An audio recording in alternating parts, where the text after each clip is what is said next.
Hello, hello, I'm Mahet, this is Jim, and today we're going to talk about lumber.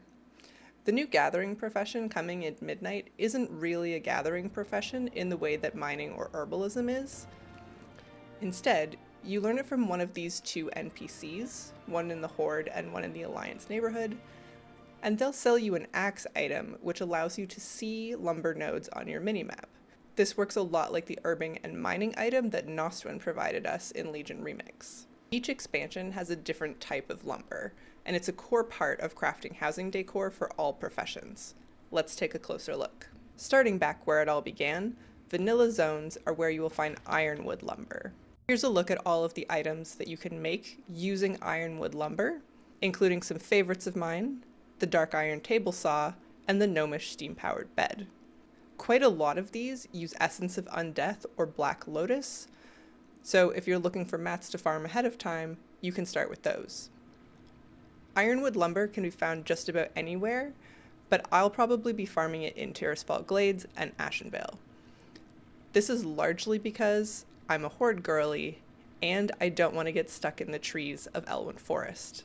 When you travel to Outland, you'll be looking for Olemba lumber, and because not all zones in Outland have trees, you'll probably want to stick to Terakar Forest.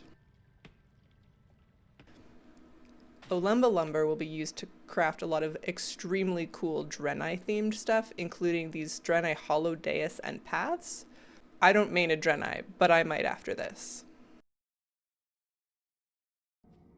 Up in Northrend, we have Coldwind lumber, and while Crystal Song Forest and other zones do have trees and you will be able to find lumber there, your best bet is of course Grizzly Hills. The items craftable from Wrath have a heavy Dalaran and Kirin Tor bias, but we do have Joybuzz's Joyful Wall of Trains, if that's your jam. Moving along to Cataclysm, we have Ashwood lumber, and I have a feeling this one's going to be quite annoying to get. Many of the Cata zones don't have trees at all, so Twilight Highlands and Mount Hyjal seem like the obvious choices. Unfortunately on beta, Hyjal had some phasing issues which left me with only Twilight Highlands to farm this mat on. Ashwood lumber is used to create a lot of amazing Gilnean stuff, most notably the Problem Solver. There are a few oddball ingredients for some of these items, like obsidian skeleton keys, so plan accordingly. Unsurprisingly, in Mists of Pandaria, we have bamboo. Bamboo can be found in all zones of Mists of Pandaria, including the Isle of Thunder and the Timeless Isle, but I would recommend the Jade Forest if you're just looking for an easy farm.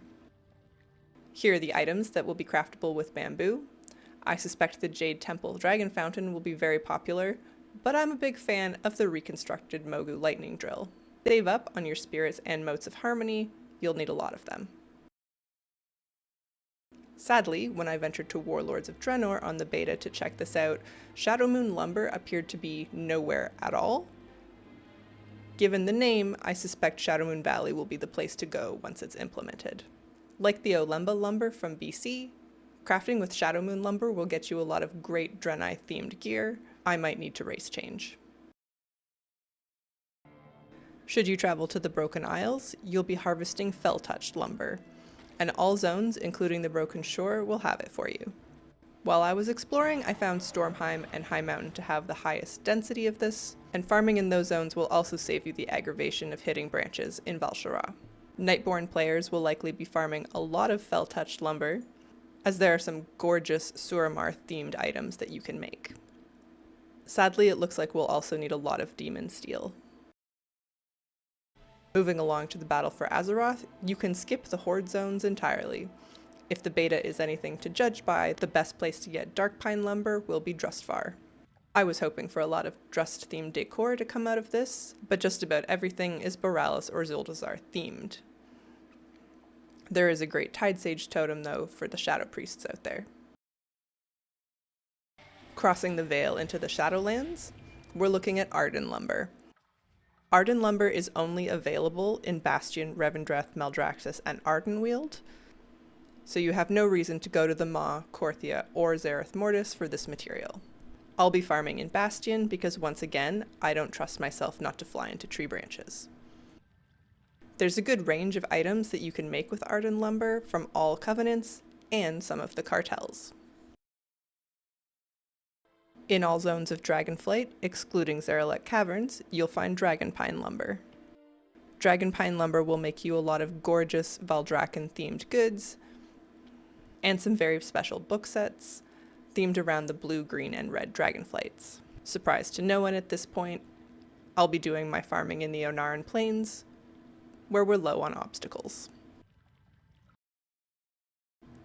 When it comes to farming in the War Within, I think we're all pretty tired of farming in the eastern Isle of Dorne, and while there are a lot of trees amongst the bees and wolves that can get you Dornic fir lumber, this material is available in all zones, and I found the Ringing Deeps to be more relaxed.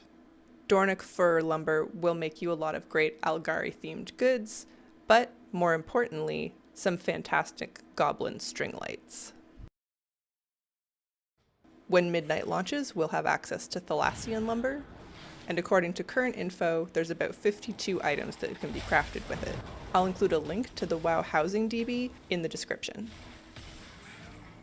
If you're looking for a lucrative farm, I'd suggest herbs and inks, since Inscription has more recipes coming to it than any other profession. Thanks so much for watching. Let me know what items you're excited to craft or commission in the comments, and I'll be back again soon. I promise.